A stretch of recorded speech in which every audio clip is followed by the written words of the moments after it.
В данном видео на примере сегодняшней тренировки я хочу поделиться с вами, как я занимаюсь апвинд-даунвиндами.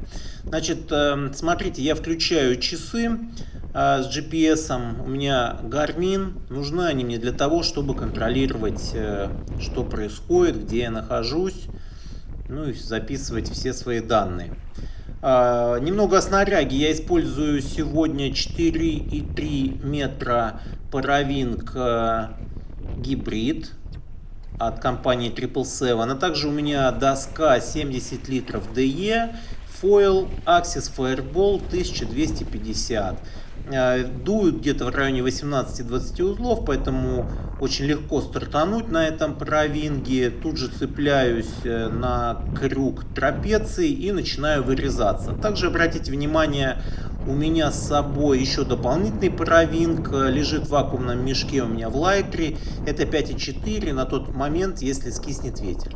После того, как я вырезался на ветер, я делаю разворот, после чего готовлюсь к складыванию купола. Разворачиваю сумочку, беру стропы и складываю паравинг в одно движение. Благо, что короткие стропы у 4,3, и можно делать это методом 4A в одно движение. Дальше мы упаковываем паравинг в сумку. Обязательно закрываем велкро-липучкой, чтобы он у нас случайно не вывалился во время катания. Убираем паравинг назад. Ну и все. Теперь у нас начинается самое интересное. Это катание вниз по ветру. Вообще катание вниз по ветру включает в себя два основных движения. Первое движение — это пампинг. Это вот такие вот приседания, которые позволяют доске двигаться вперед. И карвинг — это вот такие вот повороты, которые заставляют доску ехать вправо-влево с целью того, чтобы ты всегда оставался на волне. То есть ты ловишь какие-то микроволнишки, которые не рушатся. Это больше похоже на чоп. Но, тем не менее, у этого чопа есть некий порядок, и ты его, в конце концов, начинаешь читать. Иногда в открытом океане ты можешь встретить кого-то из друзей. Сегодня я катался там не один, сегодня со мной там были Ромейн, Анна, и вот в один из проездов я встретил Анну. И у нас состоялся такой диалог. Okay, Anna, let's go. Not bad, not bad. Did you see Roma, no? No. Did you saw him? No. I just saw you from far, and I decided to join you. Okay. So I'm here, my friend. Nice. Но вообще в открытом океане мы, конечно, не так часто пересекаемся, как это, например, происходит на Манаве, потому что все едут в своем ритме.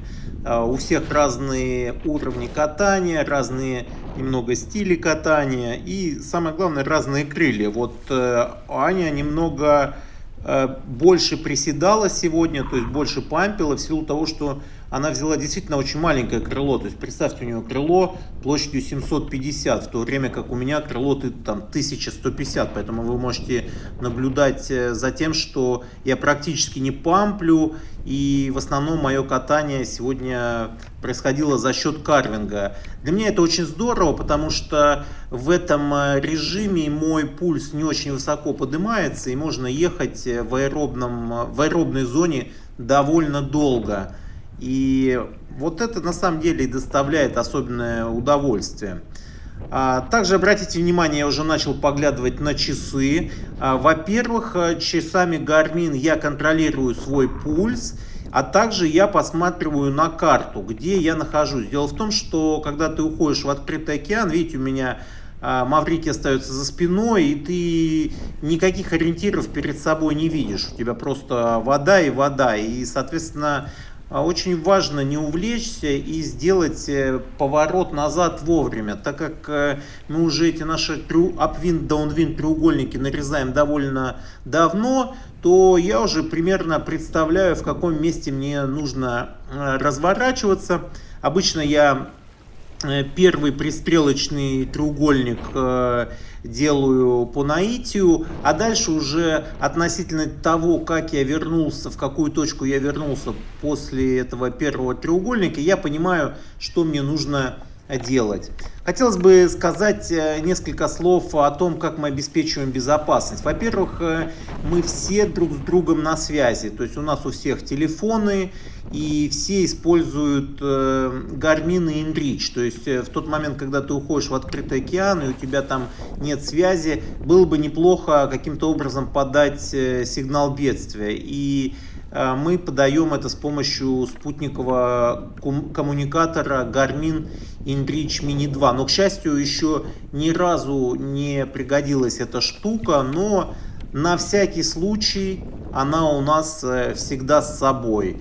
Как правило, достаточно просто телефона, потому что телефон километрах в 5-6 от берега ловит достаточно уверенно.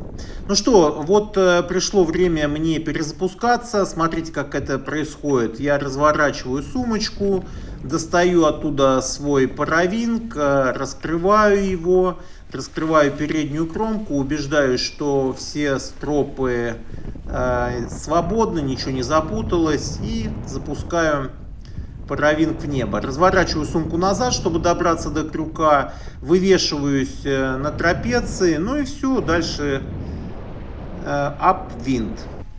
Ну вот, а здесь я уже начинаю баловаться, потому что тренировка закончилась, я возвращаюсь домой, и вот видите, мой паравинг Гибрид 4.3 настолько устойчивый, что можно его контролировать, просто держась рукой за трапеционную петлю. На самом деле он очень стабильный, и так можно ехать, просто, я не знаю, очень и очень долго. Ничего с ним не происходит. Вот, а дальше я вам хочу показать, как вернуться на берег, чтобы не замочить паравинг. Вот смотрите. Остается несколько метров, я начинаю пампить и в одно движение складываю паравинг. Дальше я его сматываю и поднимаю наверх, чтобы ни одна капля на него не упала, чтобы его не сушить.